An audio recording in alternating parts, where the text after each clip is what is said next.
Hey guys, welcome back to the channel. I'm Dr. Dawson, and today we are going to talk about, this is gonna be a little shorter video, but we're gonna talk about the feline distemper vaccine combo. We're gonna talk a little bit about what's in it, why we give it, and a little bit about the vaccine schedule. So how often it should be given and why. So hopefully you guys are going to find what you're looking for. We're going to make specific videos about each of these viruses and diseases here in the coming days. But I wanted to at least start with this video and give you guys a brief overview. So the first virus that we're going to quickly mention and what is in this distemper vaccine, we'll talk about why that's maybe not so true here in a second, is feline rhinotracheitis virus, and this is a herpes virus. Now, just like herpes that causes a cold sore in people, it typically will affect the mouth, the eyes, the upper respiratory system. The next virus is feline panleukopenia, otherwise known as feline distemper. The distemper part is maybe a little bit misleading. It looks a lot more like canine parvovirus, but it just tends to infect cats. The third virus is feline calicivirus. The feline calicivirus also does cause upper respiratory infections in cats, just like feline rhinotracheitis virus, but it tends to be a lot more severe, and we'll kind of talk about some of the very, very severe diseases that it causes here in the coming weeks. Now, one of the other things that is sometimes, not always, included in this vaccine is the Chlamydia psittaci bacterium.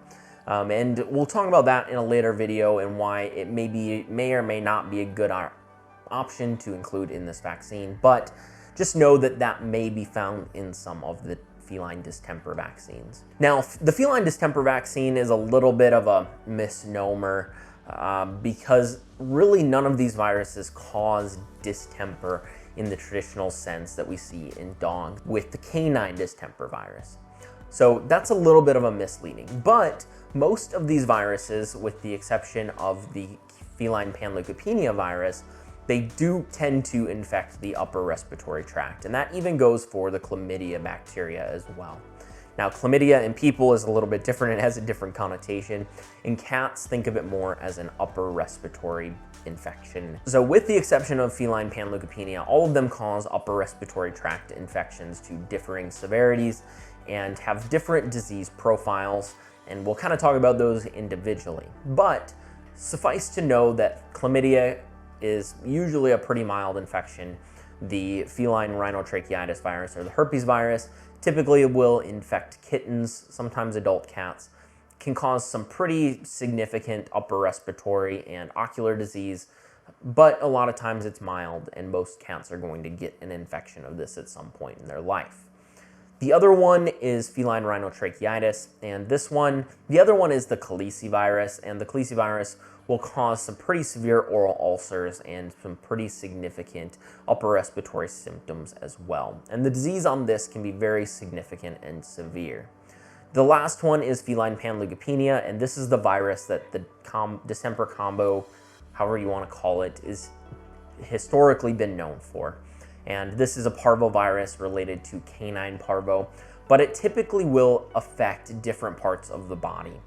So it will most often affect the white blood cells, and you'll see decreased white blood cells. You can see something called cerebellar hypoplasia, and I'll link a video to that down below, and you'll see a little more about that in my next video.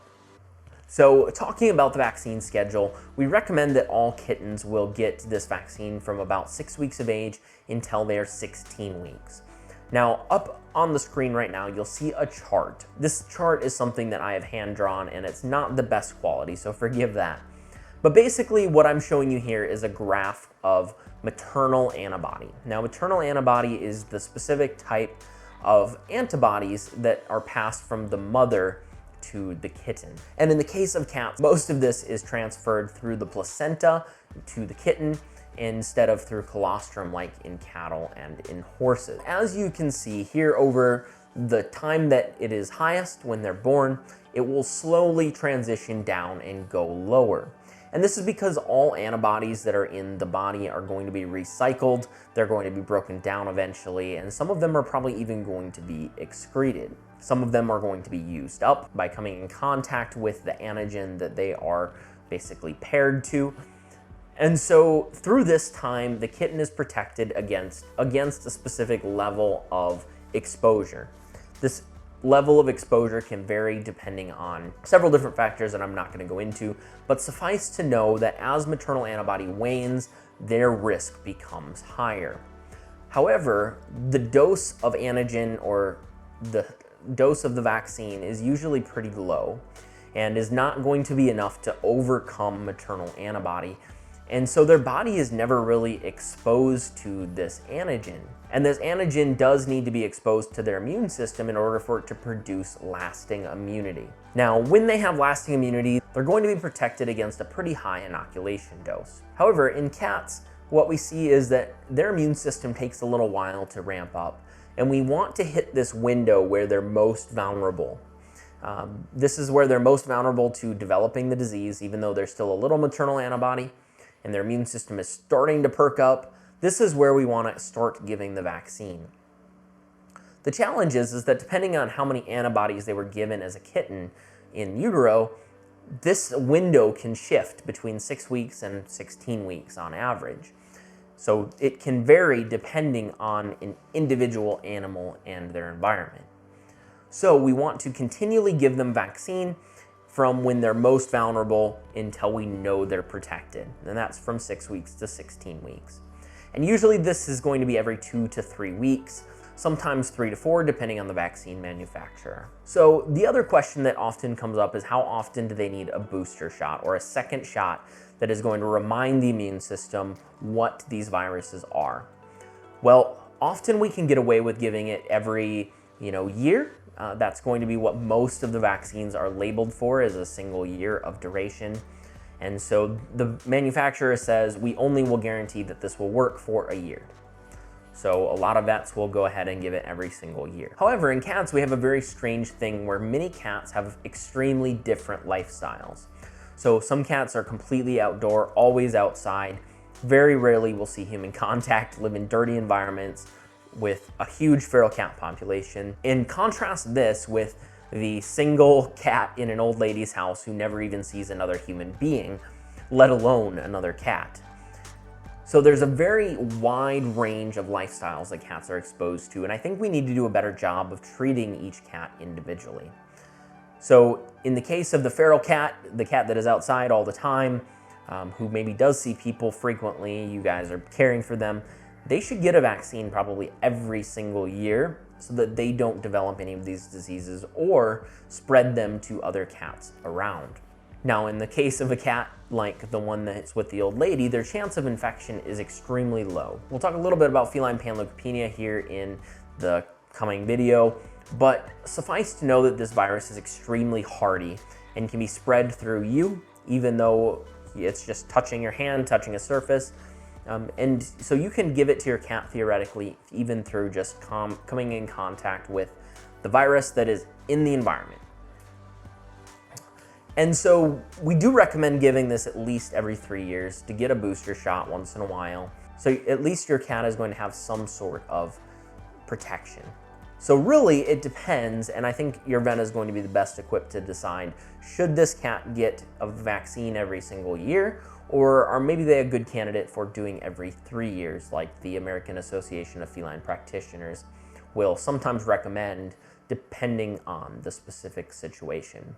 The other vaccines that I really wanted to mention here are the rabies vaccine, and I think almost all domestic animals, specifically pets, should be getting this vaccine because the risk is just too high not to. And with this very specific state and federal regulations regarding this virus, it's worth getting the vaccine, especially for the few dollars that it's going to cost to get it. The other vaccine that is sometimes given is an FeLV vaccine, or feline leukemia vaccine. And this is a vaccine that has kind of grown a poor reputation, and a lot of people are reticent to give this vaccine. And this goes back to us first learning about a condition in cats called an injection site sarcoma. And this is where, because of an injection, and we used to think it was just this vaccine, but because of an injection, they can develop cancer. And this happens very rarely, it's not very common, but we originally, and through some formulations of this vaccine, saw an increase in injection site sarcomas. And so people were like, I don't want to give this, I don't want to give this. Suffice it to know that this virus can cause some very severe diseases in cats. It can cause a lot of cancer, and we have seen that this vaccine can be very, very helpful.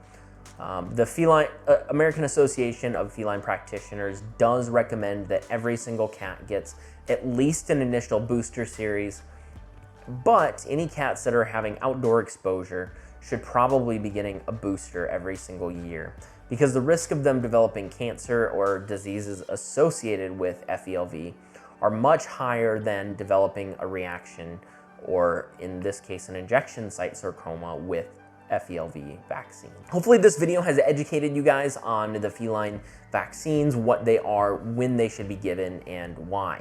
We will go through almost each and every one of these diseases here in the coming weeks on the channel, so hopefully you guys stay tuned for that. Make sure you like and subscribe, and if you click the little bell, you'll be notified when the next video about this topic goes up. So have a fantastic rest of your day, guys. We'll see you in the next video.